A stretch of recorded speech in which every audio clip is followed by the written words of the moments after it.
అయితే ఆవిడ ఆదిపరాశక్తి, అదంతా విధిని అనుసరించి జరిగింది. దక్షుడికి కూతురుగా జన్మించడం, ఆ తర్వాత కొంతకాలానికి హిమవంతుడికి కూతురుగా జన్మించడం అనేది ముందే నిర్ణయించబడినటువంటి ఈశ్వరుడి ప్రణాళికలో ఒక భాగం.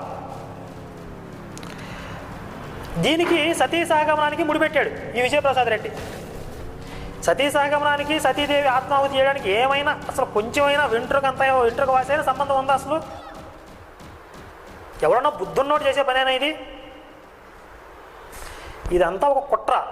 ముందు హిందూ ధర్మంలో లేని విషయాల్ని దుష్ప్రచారం చేసి హిందూ ధర్మం మీద ద్వేషం పుట్టించడం, ఆ తర్వాత బైబిల్లో లేని విషయాన్ని తెచ్చిపెట్టి బైబిల్కి లేని గొప్పదనాన్ని ఆపాదించి బైబిల్ దగ్గరికి రండి అని వాళ్ళందరినీ మభ్యపెట్టడం.